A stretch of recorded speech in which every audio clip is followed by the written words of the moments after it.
that brings us into the first thing we're going to be talking about today. So Chingwa's Dream is going to help us dissect it. We're going to be talking about the ride-hailing drivers and their strike. So I think they went on strike June 7th. Was it June 7th? June 7th or June 9th? Strike or a warning strike? Well, let's call it the warning strike using ASU's terminology. ASU is always giving warning strike. Let's just do this first. So you know what to plan. We'll come to the table and then talk. Yeah. So Chingwa's Dream, take it away. Tell us what's happening there. Okay, so 2 weeks ago, ride-hailing drivers went on a warning strike. The strike ended like a week ago or so. So that's like the strike is over basically. But the reason they went for the strike was in relation to all the challenges with the fuel subsidy that was removed. So first, they are demanding a 200% hike in the cost or in the base fare for all the rides. So this is not just one ride-hailing company. So they're talking about Bolt, InDriver, everybody basically. A 200% hike. Lag ride part of this. I think lag ride is. Really? Yeah. Oh. So they want a 200% hike. So right now they have called off the strike, but there's still the possibility. So when I spoke with one of them, they said they are going to call off the strike and then watch to see what happens to determine if they go on to the table and have a discussion before they. So they've already done that. They've had discussions with. I think they said they've had discussions with Uber and Bolt, and they told them. So apparently, it wasn't just the price hike that they wanted. They wanted improved welfare conditions. They want the review of the commission they are paying. I think they want it to come down to 10%. Welfare commission. They don't work. They are more like a partner. Partners. Yeah. But they don't work for them. They work with them. Yes. They want using with if using is even accurate because I bring my car. Yeah, and you bring the customer. Providing the platform for them. Yeah. So they are demanding for things like that. They also want the commission to be reduced. They've had that commission. That thing has been on for a long time. At a point, it was reduced a little bit, and then still.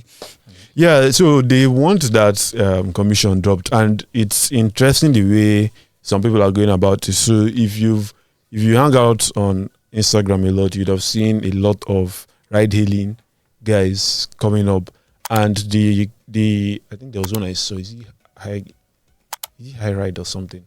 The value proposition for many of them is a 10% commission. Some I think I even saw 5% commission. So what I don't know, I mean, these guys are they are very new, so they probably don't have the experience. Maybe the market to teach them. Everything. Yeah, the market to teach them something. 5% is low because, come on, I know you're trying to do like customer acquisition strategies and all of that, but look at Uber. Uber still hasn't made a profit and their commissions are Uber is still heavy on customer acquisition. They are still like doing promo on customer acquisition. So I don't know. I in a way, I think this is they are solving one part of the problem. So the drivers want reduced commissions. And these guys are thinking, if you give them reduced commissions, all will be well. But there's also the customer acquisition side. You will need to convince me to dump Uber or Bolt for you. So, of course, you can always do that with lower prices. But if you do it with lower prices, will you be able to monitor quality across the board? Because we also have, so even though Uber and Bolt are able to, they have higher commissions, we still have a case where you enter a boat ride and there's no AC on, and we have people complaining about it. Yeah. So, but yes, I don't mind, Sha. You don't mind? Well, sometimes if it's a long distance trip, I do mind. But if it's short distance, well, no. Yeah, but coming back to the entire strike issue. So, how are the drivers themselves taking it? Because I saw throughout the strike, I think from the 7th to 15th, or was it 15th? They ended it. 15th, I think. Yes. So throughout the strike, I was still able to book rides. Yeah. I didn't have any issues booking rides. So were people actually going on strike?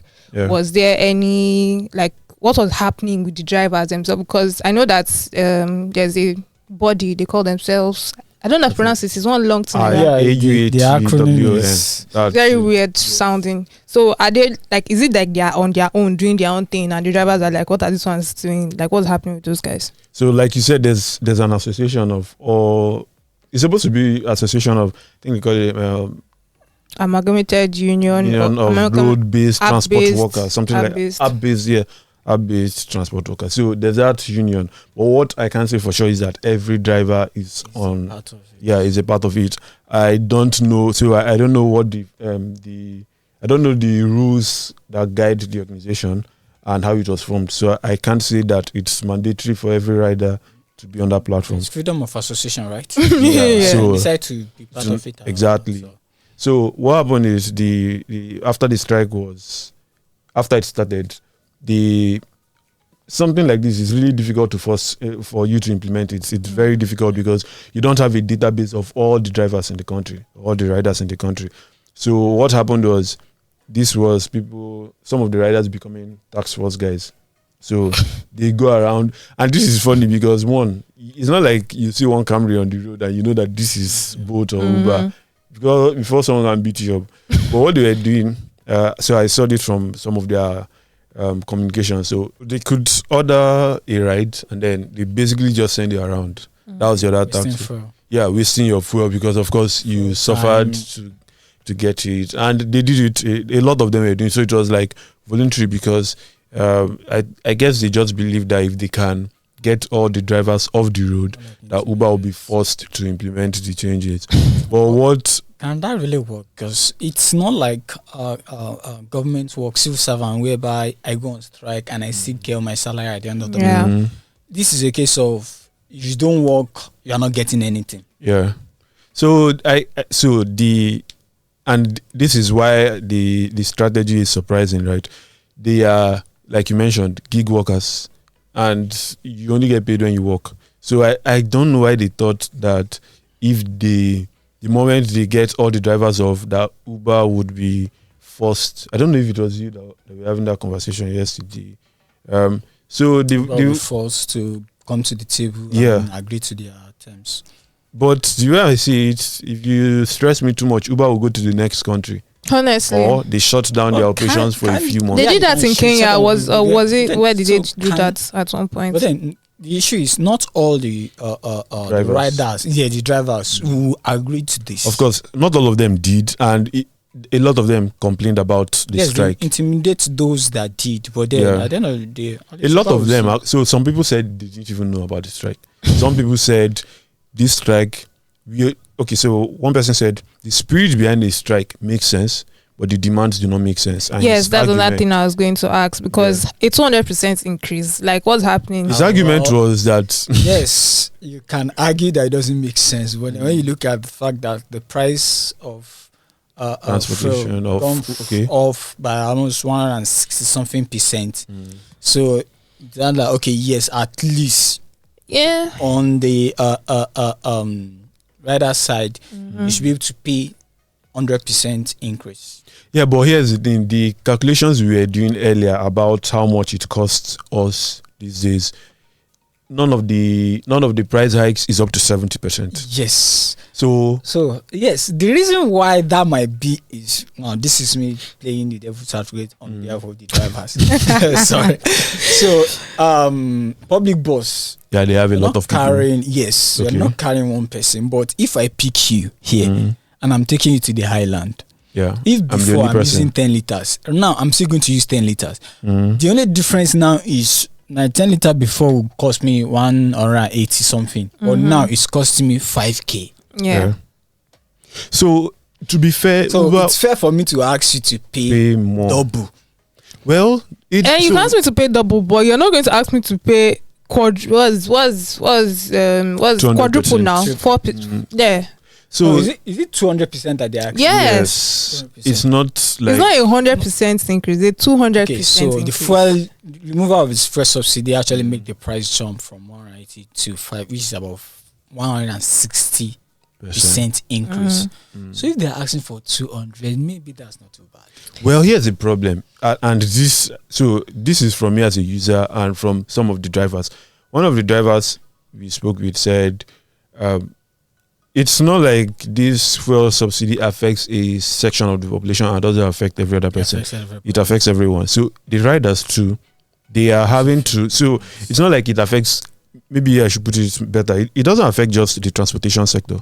So I went to buy tomatoes the other day, and I realized that the cost has gone up, and this was within the same period. And I've not paid for a lot of other things recently, but I'm assuming that every other thing is going to be affected. If it's affected, it means that while salary, so GT Bank had to increase the salary of some of their junior employees. It's not happening for everybody. So if your salary is not increasing, but your expenses are increasing, the first thing that goes in unnecessary expenses like is anything that looks like luxury. So for example, I may decide to buy only one sachet of milk. We have been buying 2 or 3. And considering that Uber for a lot of people is just extra comfort, I could decide to use public transport.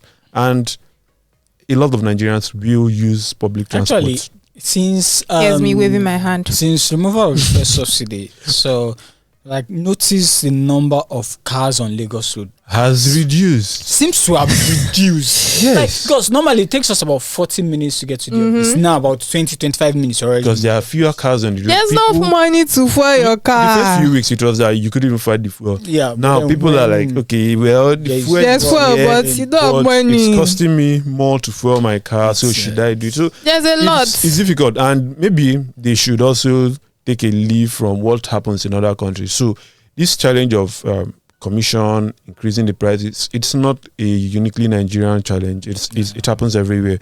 And one of the examples, so the article we wrote about it, one of the examples we gave was the case in New York. So drivers in US always complain about this. I think one of the reports I read, the driver was saying that by the time he's done with all the payments, he has less than $100 in a day, which he says is barely enough to pay for the things he needs.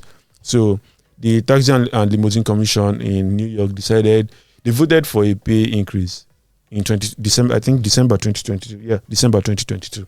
Well, guess what happened?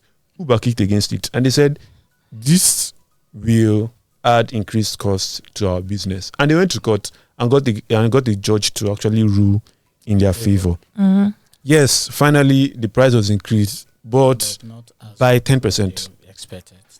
It was just by 10%. And exactly, and don't even forget that this happened. So the reason the TLC decided to vote for a pay or a fair increase was because there was increased costs in the US. So inflation caused by the aftermath of COVID-19 and the Russia-Ukraine war was one of the things that caused. I think it was last year, or was it this year? And we are hearing about rising energy costs, especially in Europe and the US.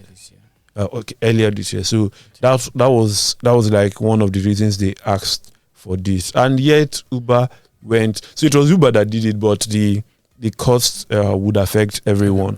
And the company said, "Oh, fine, we are okay with a 10% increase, but what you guys were voting for was way more than 10% and too much." So it's whether these guys go back to strike.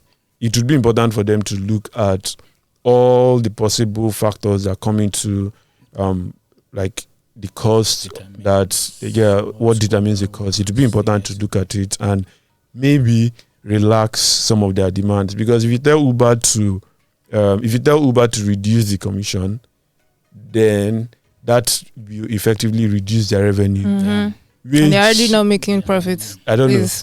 It doesn't look like something anybody will jump at. So before we move on to the next story, did you tell us, because I know that they're probably going to go on under strike. So what's up with that? How have their negotiations with the government, with their people gone? How has it gone? So I think the first few days of the strike, they mentioned meeting with Bolt, and they said Bolt has agreed to implement some of their demands. So they had a lot of demands apart from the fare increase, but they said Bolt has agreed to implement some of it, and they're still waiting for the results. So the challenge is that the biggest demand here is this particular fare increase, and that's their most important demand in a way. So that hasn't been done. And I think we mentioned, I don't know if I mentioned it, but apparently there was like a little bonus that was supposed to encourage them to come back, Yeah, I or heard about those that. of them who were going on strike to come.